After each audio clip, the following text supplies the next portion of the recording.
मोर श्रोता बंधु मानक आउ एक नुआ कहानी की स्वागत। आजिर कहानी गरीबी बेंग। गोटे बेंग थाए, से सब बेले निजे केते महान से कथा चिंता करुथाए। से जेते बेले माछ मानकु किंबा पानी रे रहउथिबा जीव मानकु देखुथाए, भाबुथाए ए जीव माने किंबा ए माछ माने केते दुखी, कारण से माने केवल पानी रे रहउचंती। आउ जेतेबेले स्थल जीव मानकु देखुथाए, से निजकु निजे कहूथाए ए जीव गुड़िक केते दुखी, एमाने खरा हेउ किंबा शीत सबुबेले स्थल भागरे रही थांती। किंतु मु केते भाग्यशाली जे मु ग्रीष्म काल रे जलरे आउ शीत काल रे स्थल रे रही थाए। तेणु मु सबुठारु खुशी प्राणी। दिन राति से केवल एही चिंता करुथाए। से जेतेबेले अन्य जीवकु देखिला, से मने मने भाविला जे से केवल चली पारे, किंतु मु डेई डेई जाई पारे। पुणी केही जीवकु देखिला, से भाविला जे से केवल एहा करे, मु किंतु एही काम करे। तेणु मु हेउची महान। दिन राति सबुबेले केवल एही कथा कही सबु प्राणी मानकु कटाक्ष करुथाए। से निजकु निज भाबुथाए जे से सबुठारु भल गीत गाई पारे। तेणु से सबुबेले जोर जोर रोड़ी छाड़ुथाए। एमिति से सबुबेले भाबी चलिथाए। से केबे कहार भल गुण देखु न थाए, सबुबेले समस्तंकर दुर्बलता ताकू देखा जाउथाए।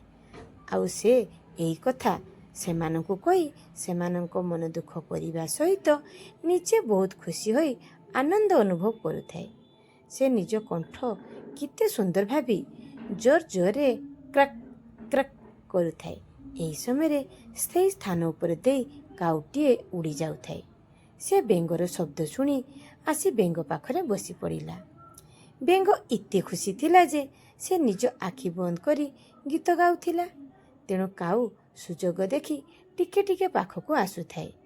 एही समय रे बेंग काऊ को कहिला, तुमको मो गीत भल लागुछि कि? कारण से आखि खुली देखिला पाखरे काउटे बसछि।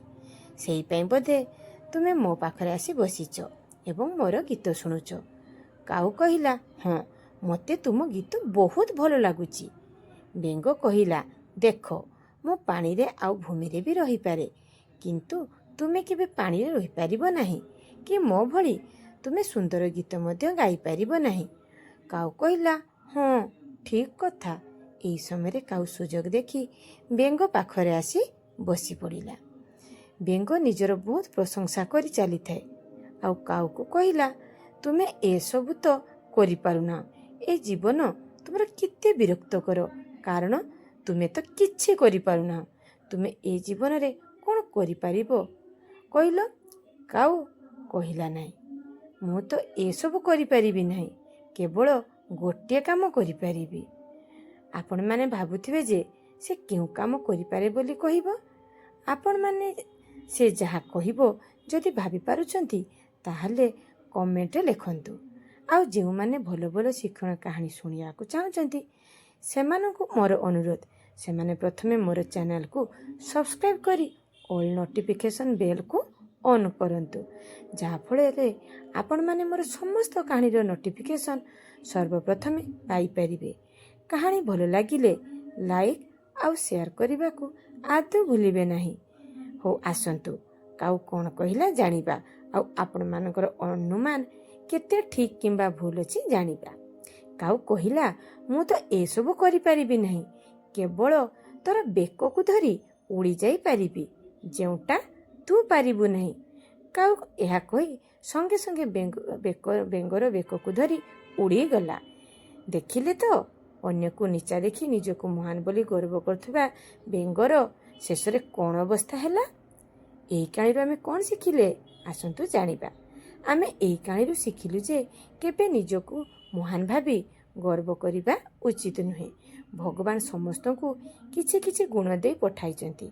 आउ आमे जदि से सब को बेखातिर करी निजको गर्वरे एही बेंग भଳି गढ़िबा, शेषरे मध्य एही बेंग भଳି जीवन देबाकू पड़िबो।